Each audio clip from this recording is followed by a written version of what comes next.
I have never shied away from being super critical of modern day Hasbro products.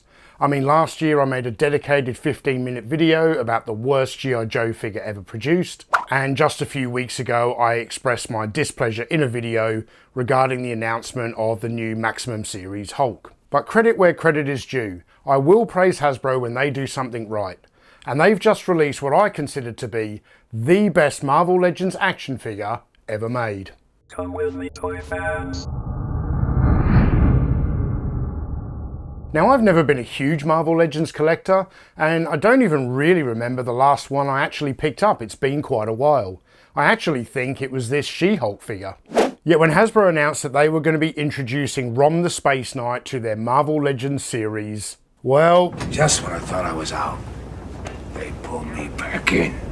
The original Rom the Spaceknight started out as an electronic toy produced by Parker Brothers in the late 1970s. And at the time, Parker Brothers was a lot more well known for producing board games. But their Rom the Spaceknight action figure was very technologically advanced for the time. It had all of these really cool light and sound features that were actually programmable.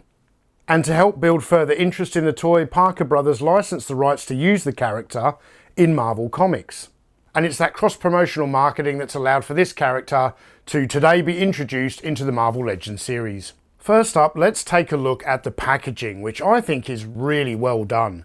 And the pink highlights really make this packaging stand out.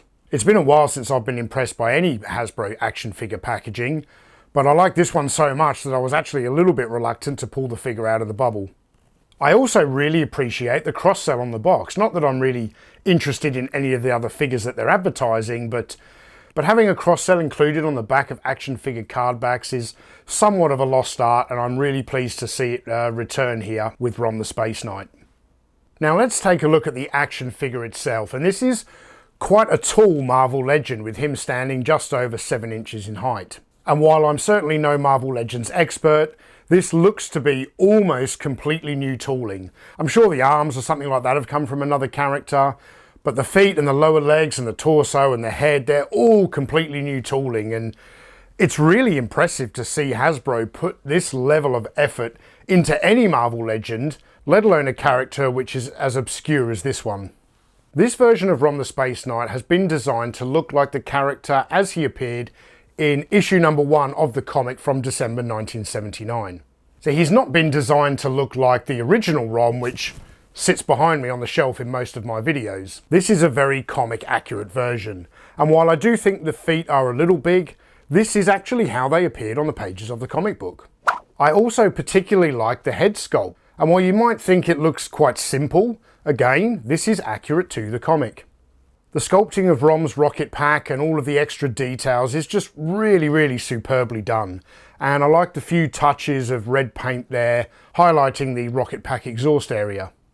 But what really makes this figure a cut above any Marvel Legend that I've seen in years and years is the fact that this thing has been painted from absolute head to toe. This is not injection molded plastic produced to look like silver. This is full silver paint from top to bottom. And when you compare him to like the Mark I Iron Man figure that came out as part of the Avengers 60th anniversary wave, you can really see what I'm talking about here with how the paintwork just brings this figure to life, and it just makes it look so superior to a lot of the other figures that have been produced in recent memory. Now, the articulation of this action figure isn't perfect, you know, it could be quite a lot better.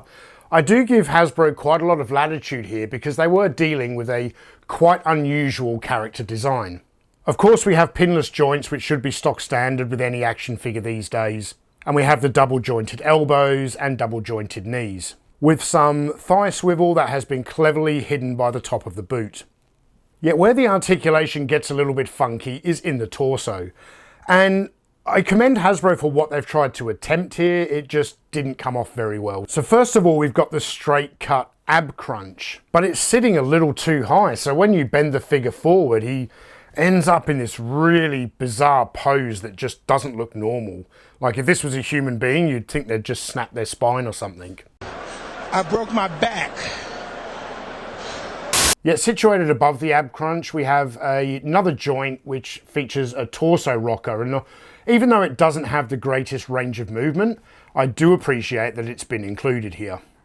When you consider that Rom's backpack is made of hard, solid plastic, when I first took him out of the package, I never thought I'd be able to get him into a kind of flying pose where his head and chest were able to look forward. Yet that is one of the benefits of this ab crunch sitting a little higher with this weird torso joint, is that you can actually get Rom into a flying pose. The paintwork on the eyes here is quite simple, but again, this is just reflective of the way the character was designed in the original Marvel comic. And I was quite surprised at the range of movement I was able to get out of the head and neck here, given the fact that he's got this kind of large shoulder armor section surrounding his upper body. Now let's take a look at Rom the Space Knight's accessories. And Hasbro have issued the figure with both his energy analyzer and his neutralizer. And once again, these are very accurate to the original comic, but also quite accurate to the weapons that came with the original Rom the Space Knight figure from the 70s. Yet where that original figure had the light up features, Hasbro have instead opted to include here a blast effect, which attaches over the barrel of these weapons. Unfortunately, they've included 2 weapons and only 1 blast effect, where giving us a second one would have been a nice touch so that you could have him dual wielding and blasting away with his analyzer and his neutralizer.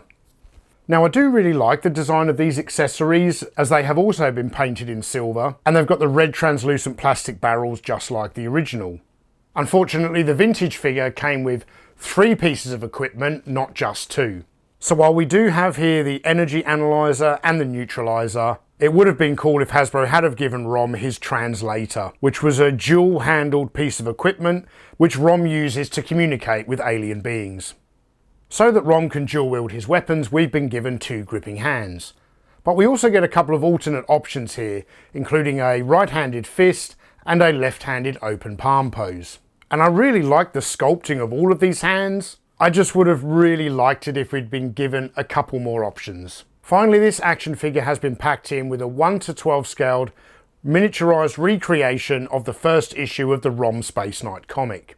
And the digital printing on the cover of this comic is very, very nicely done. Yet I'm not quite sure why they produced this accessory in plastic, and why they were obnoxious enough to put both the Marvel Legends and the Hasbro logos on the back of it, when really producing this scaled down comic out of actual paper would have given you so many more display options, so that your other 1:12 scale characters can actually open the pages and be posed as though they're reading the comic rather than holding a closed up comic. Now, I've not only been telling myself for a really long time that I'm kind of done with Marvel Legends, I'm kind of done with collecting modern toys in general. But there's a very good reason that Hasbro were able to suck me back in with this Rom the Space Knight. And that's because while the original figure was sold in the United States by Parker Brothers as a standalone action figure, in the United Kingdom, Palitoy had a partnership with Parker Brothers. So when they brought this toy to the UK, Rom the Space Knight was actually incorporated into the Action Man line, which is my favourite toy line of all time. And then Action Man became Action Force in 1982, and in the modern era, Action Force is now a 1:12 scale action figure line, a really, really well done action figure line by Valaverse. So since Action Man figures are no longer available, I consider this modern Valaverse Action Force toy line to be the only kind of modern equivalent of Action Man. And since I have a bunch of those figures, I could not resist the opportunity to pair up Desert Rat with a 1:12 scaled Rom the Space Knight. It's kind of like 6 degrees of Kevin Bacon in action figure form. Overall, I am really impressed with this figure.